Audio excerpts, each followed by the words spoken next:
Hello and welcome back to the Grapple Theory podcast. Thank you so much for joining us once again. Now, this week, much like last week, we're heading back over the pond to America, this time to the East Coast, where we'll be joined by a wrestler who's really making a name for herself on the scene in New England area and sort of across the eastern seaboard of America as well, mainly at places like Limitless Wrestling and Chaotic. She's really making a name for herself. She's coming back over to the UK. Her first trip ended in injury. She had to cut it short. She's coming back over to the UK next month, and she'll be hopefully taking part in a few shows here in the UK and in Europe as well. She made her Eve debut last time she was over here, and she'll be hoping, and will be hoping as fans, to hopefully see her there again and maybe a few other places. I'm delighted to introduce our guest for this week. It is Becca. Becca, thank you so much for coming on the podcast this week. Now, let's talk about your return to the UK. Obviously, the last trip you had was cut short. How excited are you to be coming back? I'm really excited. Yeah, I had so much fun when I was in the UK earlier this year, and yeah, I'm excited to, finish what I started. Last time I was in Europe, I unfortunately got injured and had to leave early, so I'm excited to kind of go back and yeah. Yeah, is it almost sort of like in your mind almost like a redemption tour kind of thing? Yeah. Well, and I was expecting to have fun when I first went, but I don't think I really understood how much fun I was going to have. So it was also kind of okay, I need to do this again as soon as possible. So. Yeah. Does it feel like maybe a bit easier now coming back? Sort of, you've got a little bit of the vibe of where you're staying and the area, things like that. Yeah. And, met some really great people at Play Fight London, school there. And they were just really nice, awesome wrestlers and trainees. So I'm really excited to see everyone again too. No, for sure. Friends now.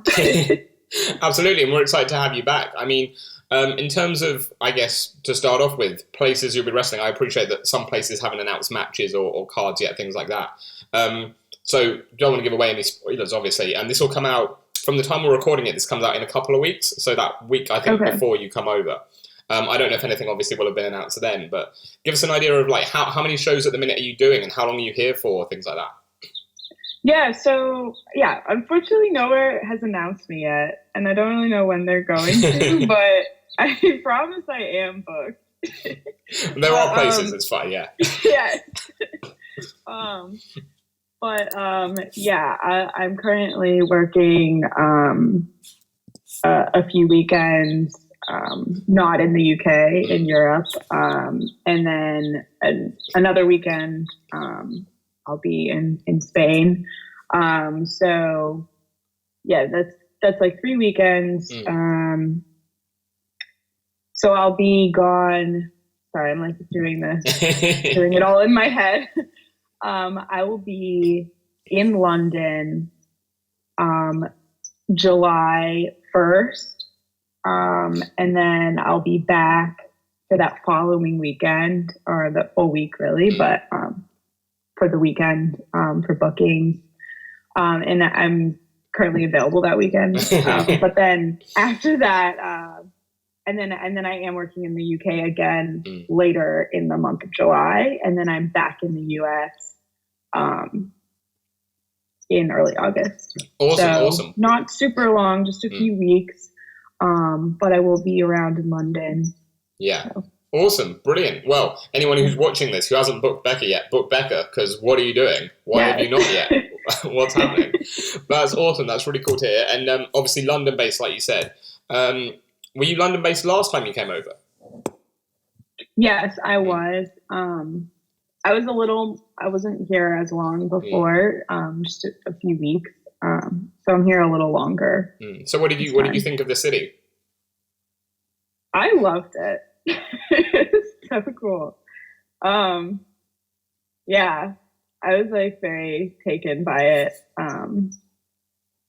Yeah, I don't know what else to say. I was going to say, how much of I guess a culture shock is there because they're both sort of like, Western city, like obviously in America, obviously is where you're based, but Yeah. like, another sort of Western city, but obviously Britain has a few of its own quirks. But how different really is it? To be honest, like it kind of reminded me of New York and Boston. And I lived in Boston for a while, so it kind of like I don't know, it wasn't too different in my mind. Mm. Obviously, like some of the things are a bit different and very unique to London.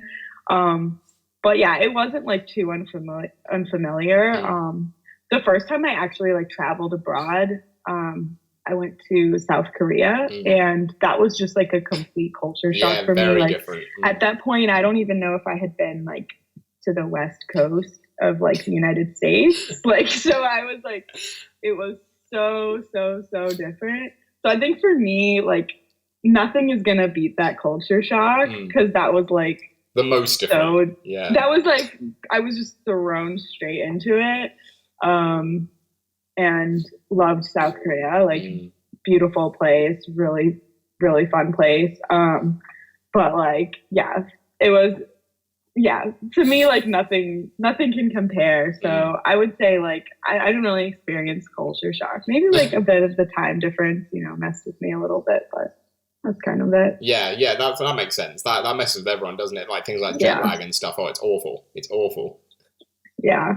I think like I love that in London you can buy like an espresso and a pastry at any hour. Yeah. Like it's any time. Yeah, there's always somewhere. I was like, this is amazing. This is heaven for me. Like always something. Yeah. Always something. I don't know if you know or like follow on like Instagram or something like Warhorse.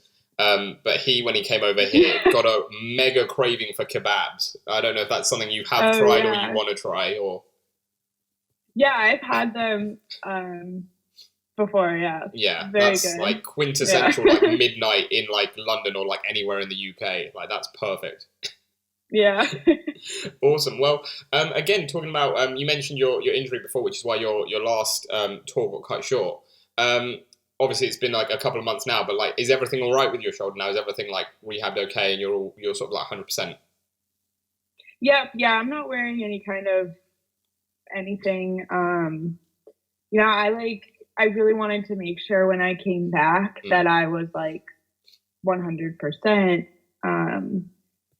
Didn't want to risk re-injury, anything like that. So I worked pretty hard in PT several times a week, several times a day on my own, doing these exercises and really pushing myself in the gym in the meantime. So yeah, it was like pretty intense, because I wanted to get back to wrestling. Yeah. But also like didn't want to rush anything. So I was really fortunate to have a great relationship with a lot of the companies that are local to me. Really great companies too, like Limitless and Chaotic Wrestling and Beyond Wrestling.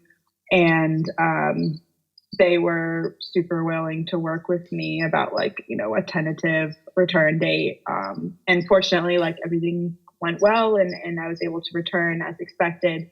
So that was just great. Awesome. Brilliant. That's good to hear. That's excellent to hear. Yeah. And again, going back to sort of coming back over here, there's something I want to ask. I've not actually asked any like import wrestlers yet, which I can't believe I haven't. But there's something I just thought about when prepping my questions for you, and that's that obviously you get things like bands touring, and bands come from America over here and vice versa. And for bands, it's got to be about whether you can make your money back having travelled. What is it like as an independent wrestler going through sort of that mindset when you're booking a tour? Yeah, I mean, I try to, weigh cost benefit. Obviously, like I have companies that I work with that are, flying me places and making sure that I'm taken care of. So I'm really fortunate to work with some really great companies in Europe. And they've really made it in the UK, and they've really made this this tour possible, which I really appreciate. So yeah, and then, you know, taking additional bookings beyond that is, you know, great. I usually in the US, you know, I make a lot of money from merch at shows. Not so much when I'm touring, just because it's, you know, hard to carry around a big like tub of t-shirts everywhere. Yeah. So I know some people who like have done that, but I haven't like really figured that out yet. But yeah, I mean, it's really just having like a good relationship with people and promoters who are willing to work with you and help you figure out, you know, how everything's going to work. Yeah. So yeah, I mean, no, I get that. I get that. Really, you know, you no, I get that, and like that's the thing. It must be really nice as an independent wrestler to see those companies have that faith in you and be willing to sort of invest that money into you coming over. That must be a really nice feeling. Yeah, it is nice, especially because I'm still like very new, so I'm still just like kind of shocked. Like even you reaching out for this podcast, I'm just like, oh, someone in the UK knows who I am. Like that's crazy. I don't know, but I mean, wrestling is, you know, very global, so I shouldn't be too surprised. But yeah, I mean, I'm like, you know, 2.5 years in, and I debuted during the pandemic, so you know.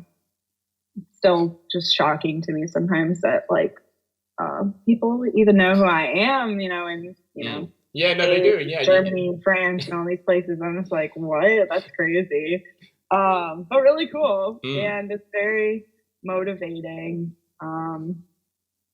Yeah. No, absolutely, yeah, no, you sort of like hit the nail on the head with that, because that's what I was going to say. It must be like, again, quite cool that, like you say, you're still relatively new in your career, but to be able to have these opportunities that some wrestlers have to, you know, wait sort of maybe like 5-10 years for. Yeah, and I think there's like always, you know, room to grow, and that like, you know, I would never expect to just come onto a scene and just get booked everywhere. Like that's crazy. But I think just coming onto a new scene period is really exciting. Like just being in the UK, there's so many talented women that I want to wrestle in the UK. Like it's like a whole, you know, fresh new pool of people that I'm like, oh, this is amazing. Not new like to wrestling, just new to me. Like now I have access to them, and I'm like, I want to wrestle you. So and like, you know, places to aim for, to really be like, oh, I'd love to debut there eventually. And now that I, you know, can come over to the UK and actually do that, it's a possibility. So that's exciting in and of itself. Yeah, for sure. Go on, give us a few names, and it doesn't have to be necessarily. We won't spoil anything for any of the bookings you've already got. But like coming over Europe and UK, are there any sort of particular names of people you want to face, or places you want to wrestle, particularly in promotion wise? Yeah, Alex Windsor. She's awesome. Lana Austin. Yeah, those are two that just come to the top of my mind. But honestly, like there's so many. Charlie Evans is just like, I don't even know if she's in the UK right now. No, she's not at the minute. She's back in Australia, unfortunately. We want her back here, but yeah.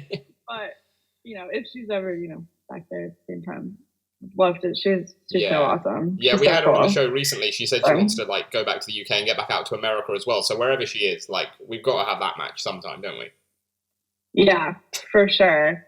But there's honestly so many though. Like I'm like having a hard time. Like no, I appreciate I put you on the spot there. You know what I mean? I'm like, yeah. Too many names. Too many names. No, I appreciate. I'd love to wrestle Alexis Falcon again. She was great. Yeah. Yeah, I was going to ask about that. I was going to ask about that. Was your Eve debut, wasn't it, against Alexis? So how was that experience? Because obviously Eve, again, sort of like quite a global promotion, especially in terms of independent UK promotions. They are quite global. They've got quite a big audience. So how was it to debut for them and face Alexis as well, who's someone who over the last few years has really like sort of come on leaps and bounds on the scene over here? Yeah, it was really exciting. I mean, I've been watching Eve since like I first started training, and you know, it was like it was just a really exciting experience for me.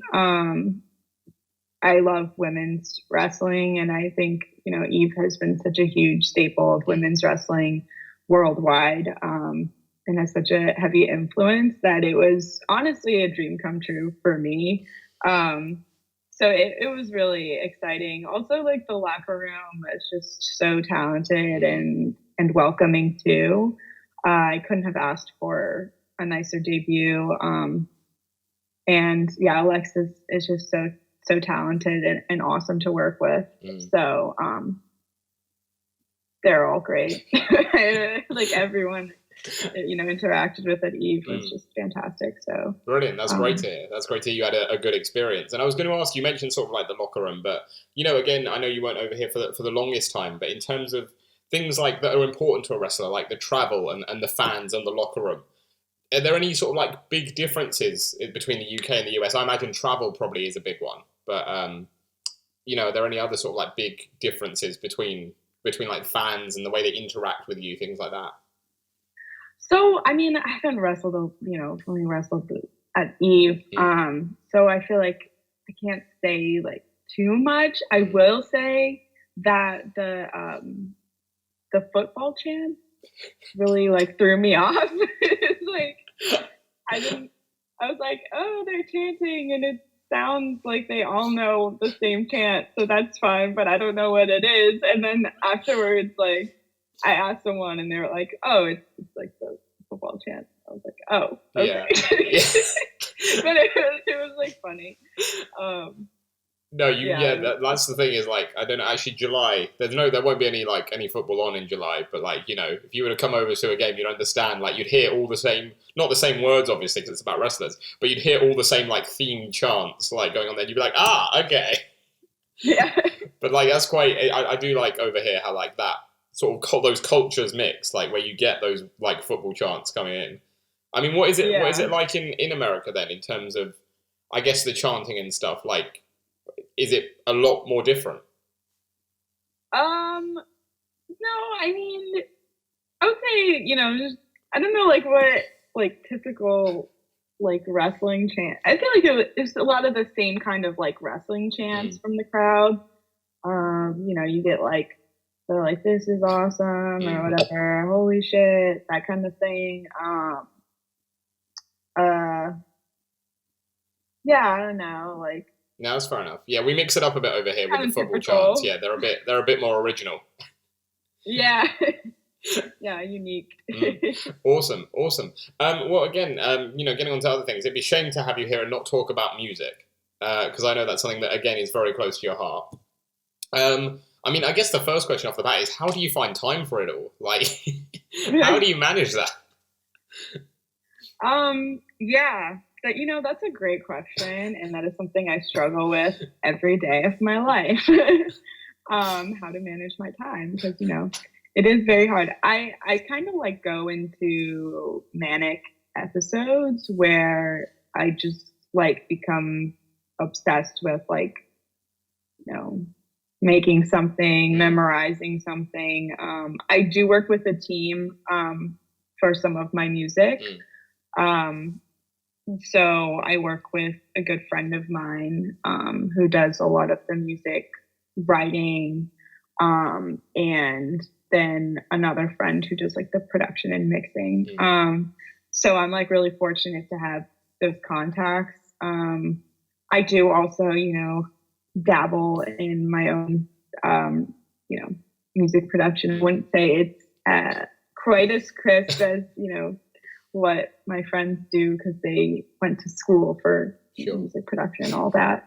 So they're real professionals about it. But I do dabble myself. You can probably, I'll be releasing a mix of music coming up, and you'll probably be able to hear the difference between what they did and what I did. But, it's a lot, we're all learning and growing. And I didn't go to school for music, so I'm learning a lot. On the fly. But yeah, I kind of like go into manic episodes where I'm like, oh, I really want to do this. And then I like do all this work for it in like 12 hours and don't sleep and don't eat. And then like, I like snap out of it and go back to, my normal life. So yeah, that's kind of how it happened. Yeah. What came first for you then? Obviously, you started wrestling a couple of years ago, and I imagine obviously you were training for a little while before that. But what came first? Was it the want to make music or the want to wrestle? So yeah, I was in a band in high school, and very different genre. What kind of stuff was it? It's like hardcore punk music. Nice. So I like to hear that. very, very different. Very, very different from what you're doing now. Yeah. But like I've always really loved music, and like making music. And I've always really loved like the DIY aspect of music. Anyone can make it at any time. And I've always enjoyed just like how accessible it is. You literally need nothing, just a voice. Yeah. It's so cool. So yeah, I've always loved that. And actually didn't really know what wrestling was until like a year before I started training. So I guess I would say the music came first. Because I did, kind of continue to make some music in, after the band split up. But I never published anything, posted anything or anything like that. So I would say probably the music. But this particular iteration of my music now is very correlated with my wrestling. It's very much a different presentation of the same character that I portray in the ring. Yeah. So it's very much me now as a wrestler. Nice. So I would say very tied now, but I have always been into music. Sure. Are we going to have you like sort of like Maki Ito style coming out and singing your like entrance music where you come out? I would love to at some point. That would be, and I have pitched that to some places, and no one's quite bitten yet. Maybe I should just, shoot it on them and just do it. But yes, I think first I want to properly do a live performance, which is something I've been wanting to do for a while. And now I have, a bit more music that I have written and a bit more confidence in my own, musical abilities that I think I could make it happen. So I would love to do some kind of live performance in probably Boston, because where I live. But yeah. But that's another thing you could tie in. You could always like do the wrestling and then say like, oh, why don't you have me perform like for the interval, like when everyone goes to get their drinks and stuff. Like, yeah, you can do your show. I have also pitched that. I want to do all this stuff. This needs to happen. Anyone watching who can make this happen. There's a time and a place, and when it happens, it's gonna be awesome. Oh, it's gonna be huge. That'll be that's money right there. And if anyone who's booking me is listening to this, make it happen. Make it happen. Get it done. Yeah, absolutely. Awesome. Brilliant. Well, in that case, I mean, I've got to ask whether it's, let's keep it indie wrestlers, but you can go from anywhere in the world. You can go America, UK, wherever. And let's say you had to put together a 4-piece band, obviously yourself as the vocalist. It doesn't, you don't need to know this person's musical ability, but just in terms of like the look of who you'd like in your band. Let's think of like 3 other wrestlers who you'd like to be up on stage with you, and what would they like play? Whoa. Wow, this is a great question. Hands down, instantly, gotta say Warhorse. I mean, he already looks like he's in a rock band, right? Yeah, he's got the perfect look for it. Yeah, right on the guitar, like. Yeah. I'm gonna say, honestly, I know we already brought her up. I'm gonna say Charlie Evans. I feel like she would just like go so hard in front of like a live crowd, like on the mic, or maybe on the mic. Yeah, Charlie Evans, front woman. Yeah, let's go. Or you can do both. You can have like dual vocalists sort of thing. Yeah, I could do back. So if we're talking band, though, I played the drums. I didn't do vocals. Yeah. So I would probably be, if I did a band again, I would probably do drums again. Nice. Okay, so we've got Charlie at the front and Warhorse on the guitar. Yeah. Nice. Me in the back on the drums. And, man, I'm going to say Effie on keyboard or on the triangle. Oh, just right in the background, yeah. Nice. That's a bonkers lineup for a band. I tell you what, that's as well. It's like four altogether, 4 very different looks as well to have in a band. Yeah, but like also, very powerful. Oh, absolutely. Yeah. It'd be like hard and heavy stuff. Yeah. Yeah. Love that. Brilliant. Well, Becca, we've got a section on this show that we call "What's in a Name." And obviously, this is sort of about your wrestling name and where it comes from. But I don't want to ask you about just Becca. I want to ask you about a name that I've seen floated around, which is Basic Becca. Now, what is the difference? Yeah. Where does the basic come in? What's the difference between Becca and Basic Becca? So when I first started wrestling, my original gimmick was Basic Becky, and it was Becky. Becky, right? Okay. And then that was like right when I think Becky Lynch had the broken nose, right, and started doing The Man, and became like the #1 female wrestler in the world. And I was like, my trainer at the time, my old trainer, he was like, you can't be Becky anymore. Like, you have to choose a different name. And I was just like, okay. So I was like, I'll be Becca. Also, like, I don't know, maybe being a little sassy and just whatever. Different enough, I was like, I'll be Basic Becca then. So then I was Basic Becca, and I, would do the whole like Starbucks cup thing with the Uggs. But it just didn't feel like me, and reached a point where I was like, everyone was like, you're not basic though. Like you wrestled like not basic. And I was like, okay, yeah. So I kind of was like experimenting more with just who I was, and I, wore a lot of scrunchies and all of that. I was really into the whole Visco girl aesthetic. So I was like, well, I'll just do this because it's who I am, right? So I like dropped the basic and was just Becca and did the whole scrunchie thing, and people love the scrunchie thing. I still wear the scrunchies. I still love them. And then I was like, leaning.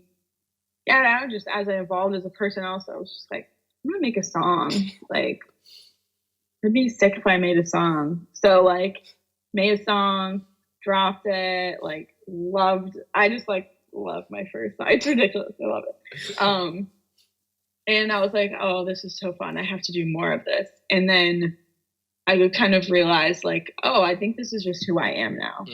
Is like a pop musician. That's who I am. Not even in wrestling, but just like outside of wrestling. I'm a pop star. So, not just a pop star, but specifically hyper pop, like the genre. Yeah. And so I was kind of like, all right, if I'm a hyper pop artist, like, what's my name? And I'm like, you know what? I'm Becca with a 3. Yeah. Also because so many people kept telling me, you need a last name. Like, you can't just be Becca. And it was just driving me up the walls because, like, honestly, I'm like, I don't want a last name. Like, I'm a diva. I don't want a last name. All the best divas don't have last names. Like Cher, Madonna. Like, you don't need a last name. Exactly. And I think too, like when I would say that, I think they thought I meant Divas Wrestler, which I did, I can mean, but it's not just a Divas Wrestler thing. It's like you said, it's a diva thing. Yeah. So I'm like, I'm just Becca. Yeah. And the 3 is like the 3 is like when you think you're cool, like in school and you put a Z where an S should be, like that sort of thing. Yeah. And like, or like an internet handle, like a SoundCloud, name or whatever, so that was just kind of like how it came out. But yeah, it's been quite, for only starting 2.5 years ago, I've had quite an evolution. Yeah, absolutely. Yeah. Some wrestlers go their whole career with less evolution than you've already had. Like, like, I guess there's benefits and drawbacks, but I will say I really love, I love that I'm not basic Becca anymore. Yeah, it definitely not basic. It reached a point where it's like, this just is not me. Yeah, and you got to be you. That's the thing. You got to start somewhere. So. Yeah, absolutely. Well, I was going to ask, because you sort of mentioned there, the fact you haven't been wrestling that long. You started just like your first few matches were just before the pandemic, weren't they? And then the pandemic hit, and you didn't take as long off as a lot of other people, because you were still wrestling, weren't you? With it, was it with Limitless, doing like behind closed doors stuff? Yeah. I was really lucky. So what was that like in terms of? I mean, first of all, what was it like having like just a few matches and then the pandemic hitting and you having to stop for a few months? Like, how was that like frustrating to have literally just started and then be told you got to stop? It was frustrating. I think it was also just early enough in my career that I just felt like I had so much to work on, even outside of the ring, that I was like, all right, I'm going to focus on my online presence and my video editing skills and, whatever else I was doing at the time.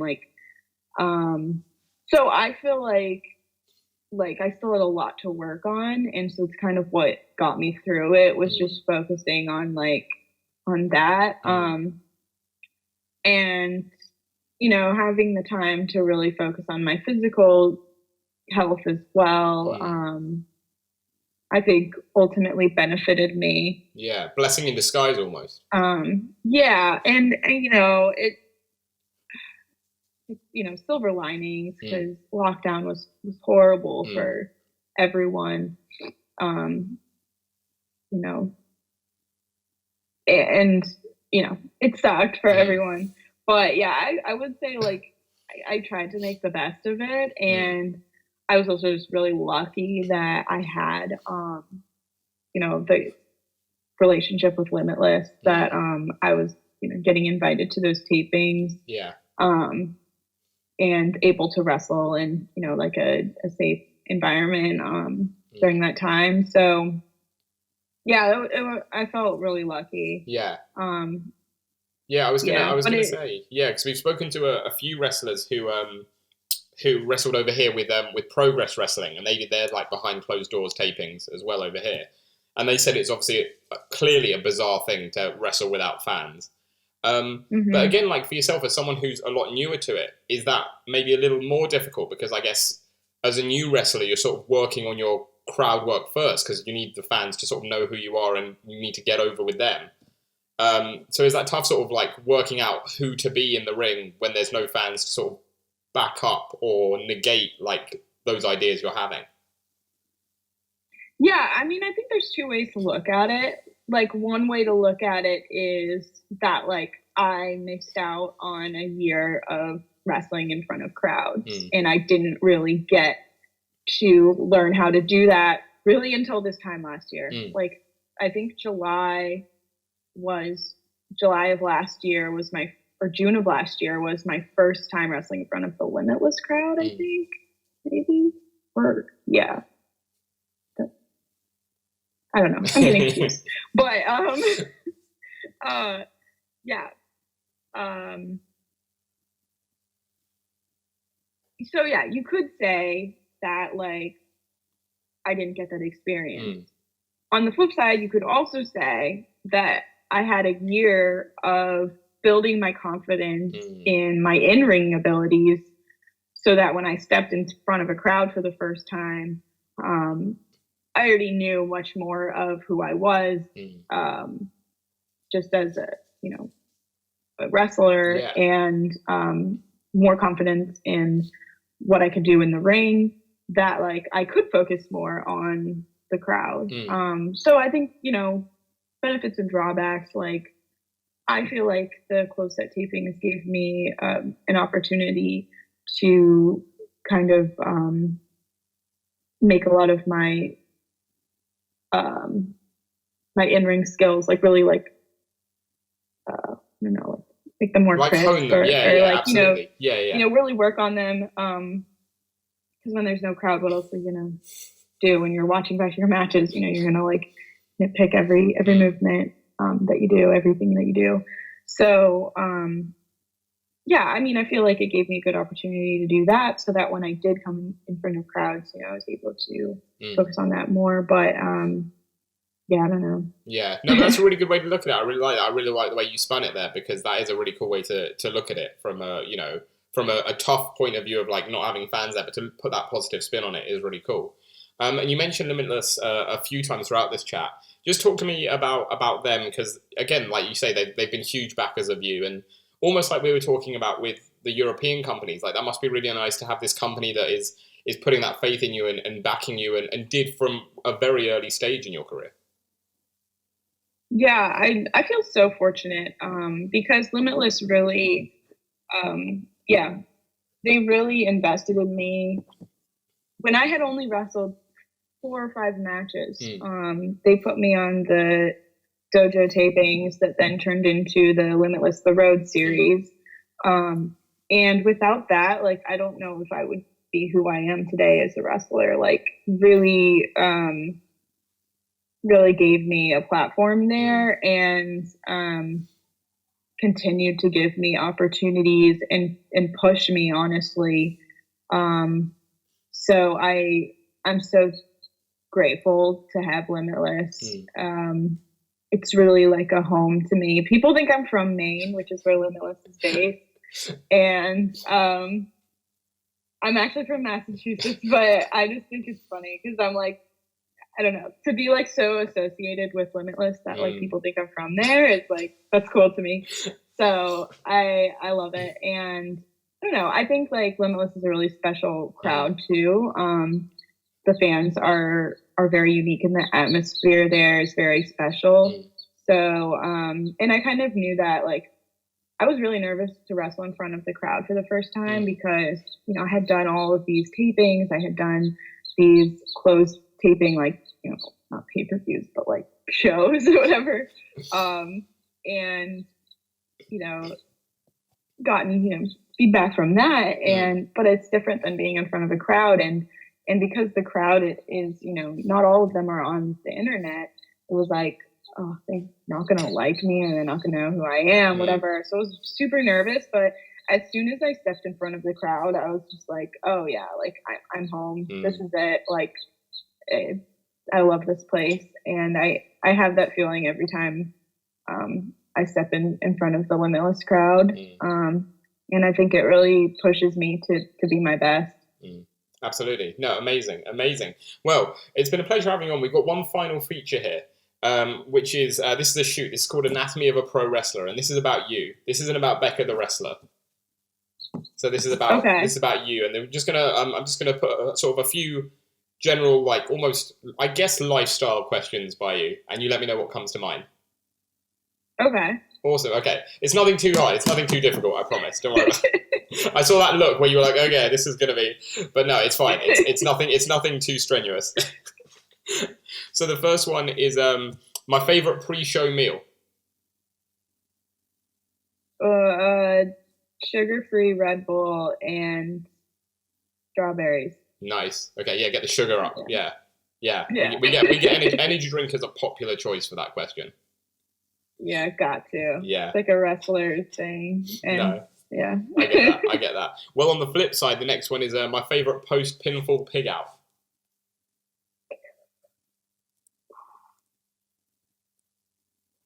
I love Taco Bell. Nice. Gotta say Taco Bell. Yeah. Taco Bell is a really good shout. What do you get? Yeah. What's your order? So I'm vegetarian. So I usually get the potato tacos. Right. Are they good? Because they don't do them over here in the UK, which is really annoying because I see them on TV loads and I really want one, but I have never been able to try one. Yeah, they're very good. Yeah. Well, okay, the UK does have a lot of meat substitutes, though. Yeah, they do. I noticed that. Everything has like a veggie option, which is so nice. Yeah, we are good for that. But yeah, no potatoes, tacos. It's very upsetting. It's very upsetting. So the next one is, they're not all food-based, I promise. This is the final food-based one. It's your favorite type of food, just in general. There's no show to worry about. It's not pre-show, post-show. It's just a regular day, and you fancy your favorite food. What is it? Fruit. Nice, big like bowl of like sort of mixed fruit sort of thing. Berries, apples. Love all of them. Nice. What is top tier? What's the top tier fruit? Oh, raspberry. Yeah. Love raspberries. That's but I love strawberries too. Blueberries, blackberries. I'm sensing a theme here. It's a very berry heavy theme. So good. Yeah, I love berries. I love a berry mix. Awesome. Yeah. That's a very healthy option compared to some of the answers we've had. A lot of the answers we've had are very unhealthy, but like you've gone very healthy with that. Brilliant. The next one is the song that gets me the most hyped. Oh my God. That's a great question. I feel like it varies every day of my life. Sure. What about today? What are you feeling today? Oh my God. I feel like I'm gonna wait, let me pull up my Spotify. Let's see what's on my recently liked. There we go. That's how I organize things.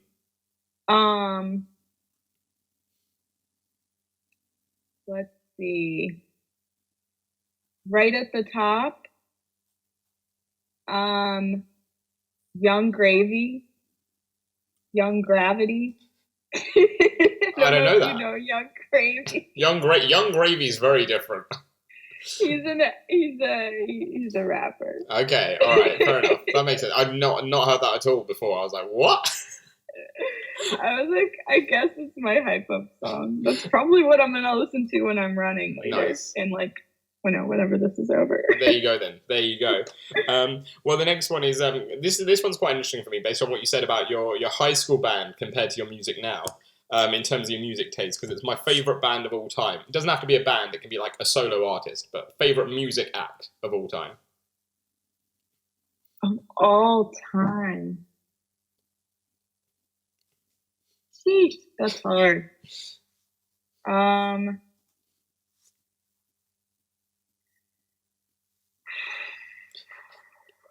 like. Are you back on the Spotify? I feel like yeah, I'm like scrolling. I feel like no one will know who these are. Shoot. It doesn't matter. It doesn't matter. I'm gonna say. I'm gonna say. So I should like have a better answer. I'm gonna say Nancy Sinatra. That's very different. That is not what I was expecting when you were looking through those. I love Nancy Sinatra. All of her music is very good. Yeah. And she's very talented. That's a very out there answer. I really like that. Yeah. I don't know, it's hard. I listen to a lot of different genres. Oh, I can tell, yeah, based on that answer, yeah. It's so very hard for me to very different. I'm like trying to answer honestly, and I'm like, I don't. No, I love that. That's brilliant. That's brilliant. And the final music one is the best gig I've ever been to. Okay, to be honest, the best live show that I have been to was when the Wombats toured in the U.S. for the first time. Nice. And I saw them, I think it was in Columbus, Ohio. And it was like, I mean, I've seen them several times throughout like their iteration, as an artist, they've evolved quite a bit. But that first tour was like, it was like really a small group of people and everyone at the venue knew every single lyric to every song. Like, hardcore Wombats fans. Love that, yeah. And I like loved it. I was in early high school, I think. And I was like, wow, this is so cool. So yeah, it was so fun. Good choice. Really good choice. Really, really fun show. I like that. Yeah. I like that. The next one is the movie that I chose, The Locker Room. The movie what? The movie you chose, The Locker Room. So basically, like almost like your favorite movie. You walk into the locker room, and for some reason you're there like 2 hours before showtime, and you're like, guys, we're watching this movie because this is the best movie, sort of thing. um. Hmm.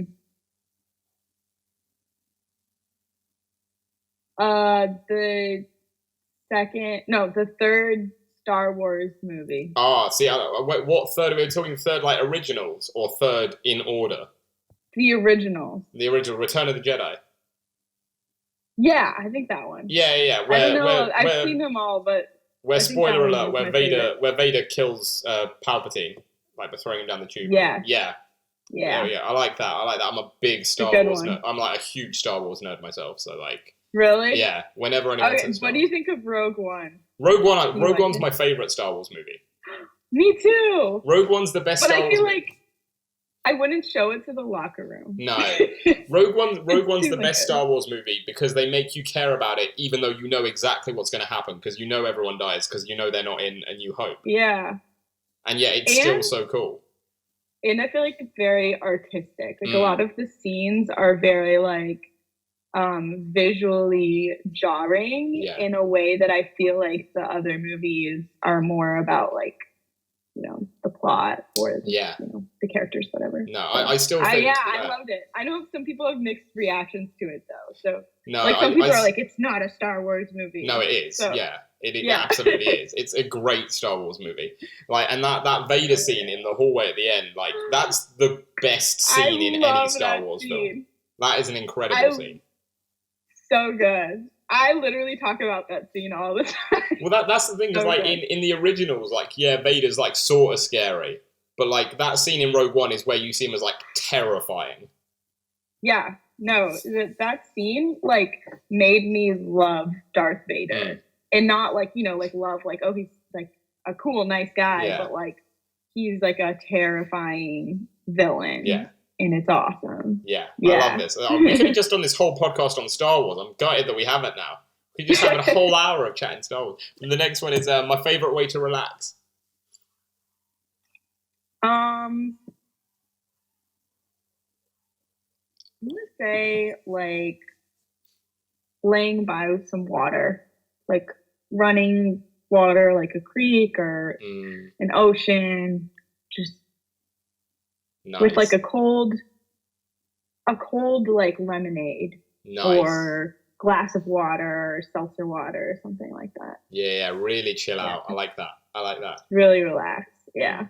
Next one is going to be obviously a bit of a throwback because it's my first job. My first job, I was a lifeguard at like a community pool. Okay. How did you find that? Terrible. Those kids were awful. Any big moments? Do you save any lives or like have to pull someone out? Like, yeah, I did a few times. Just dumb kids jumping in the deep end. Sure. I don't know how much their lives are like actually in danger, but that must be I imagine that's annoying though, like when they're messing about and like you've got to be the one to intervene, but you're just like, I can't be bothered. Like what? It's like they terrorized me, honestly. They did it on purpose. Let's just give her a hard time. Yeah. But now you're a wrestler, so now they can't mess with you. Now no one's gonna mess with you.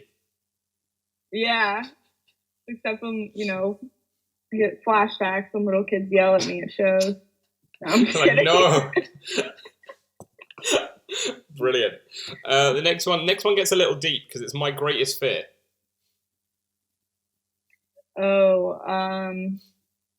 My biggest fear is getting like trapped in a cave underground, like dying. Yeah, okay, I get that. Yeah, that would be scary. Yeah, that's fair enough. Yeah, I can appreciate that. Okay, I can't imagine that would. I can't imagine anyone would. I'm very claustrophobic. Sure, I get that. I can't imagine anyone would enjoy that experience. Like, oh no, I'm shivering just thinking about it. Yeah, I don't. I get that. Any horror movie where they're like crawling, I'm like, all right, this is it. I'm done. I need to leave. No, I get you. I understand that. The next one seems like a fairly obvious one given the conversation we've had because it's if I wasn't a wrestler, I'd be pop star. Yeah, there we go. Knew that was We coming. both. There we go. And you're already both. So if wrestling, like, if you stop wrestling tomorrow, you've already got the backup. It's gone. It's fine. Awesome. The next one is my favorite wrestling match ever. It can be like one you've been in, or one you've had, or one of each.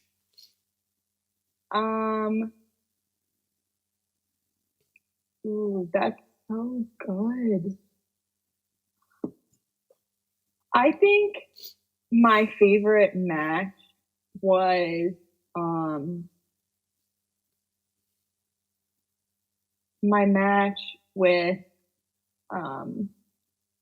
Anthony Green at Chaotic. Nice.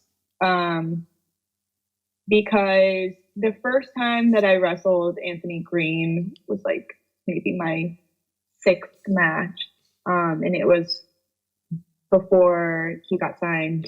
And before right at the beginning of the pandemic. And then my second match with him was at Chaotic Wrestling, and it was for the Panoptic Championship, which is a championship belt, that is very close to my heart. And he's, a wrestler who's been very influential and supportive of me in my career. So to have that match for the championship and to be able to compare my, one of my first matches to that match was just like incredible. Yeah. How long after was it? How long was it between those two matches? So that match I think was in September of last year, and our first match was in like March of 2020. Oh wow! Okay, so you could really see your progression. Yeah. Nice. Yeah. That's cool. That's cool. What about favorite wrestling match that you've watched? I'm gonna say Bayley versus Sasha. Nice, classic. Yeah. NXT. Yeah. Yeah. Great takeover. Match. Still one of the best, like just generally best takeover matches ever. Yeah. Really influential on me. I can imagine. Yeah, awesome match. Great choice. Well, the other live one, this might be a little easier to think of, because again, it's in person, but it's the loudest pop I've ever heard.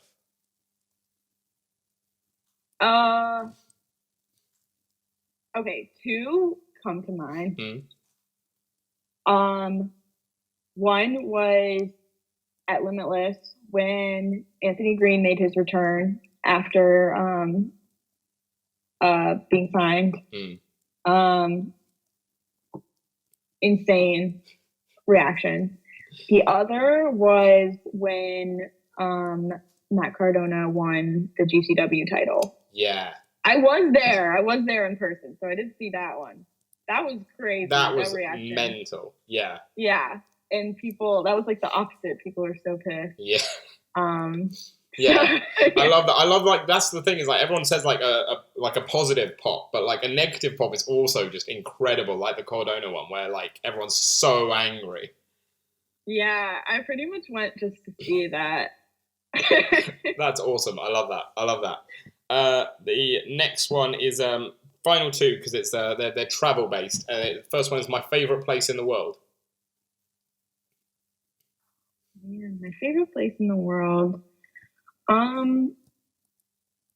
This is gonna sound really cheesy, but my home. No, that's we've had people say that. That's cool. I get that. I relate to that. Yeah, can't beat it. Can't beat the comfort of being home.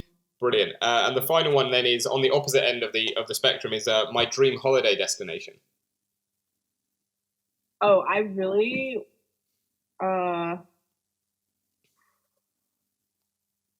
want to go like a nice beach.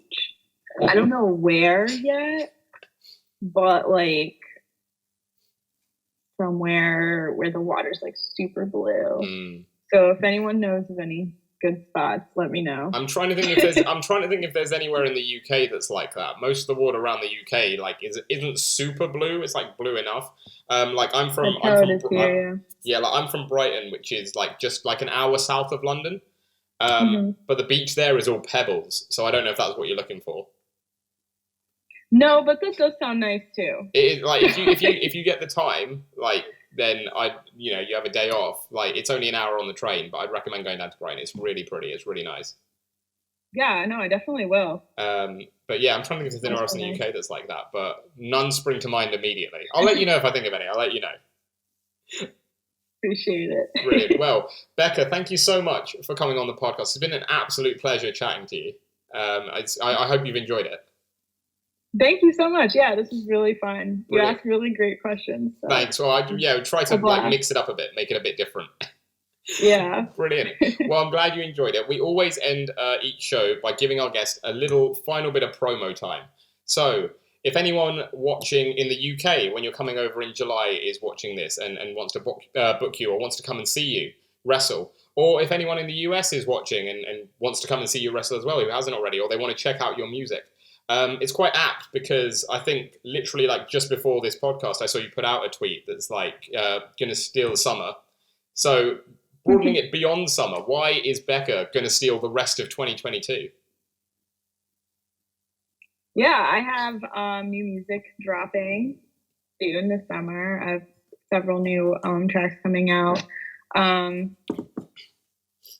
Yeah, I'm going to be doing a lot of traveling, debuting places, doing a lot of stuff that I had planned on doing that I wasn't able to do because of my injury, and a lot of stuff that I didn't even think I was going to do, and I'm doing now.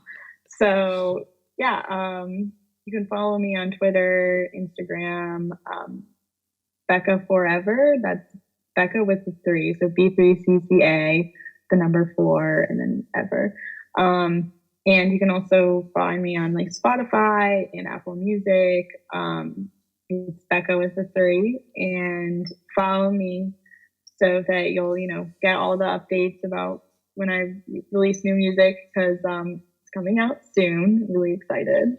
And yeah, I'll be in Europe for July. So yeah, unfortunately, I don't have like exact shows yet because I don't know what I'm allowed to say or not.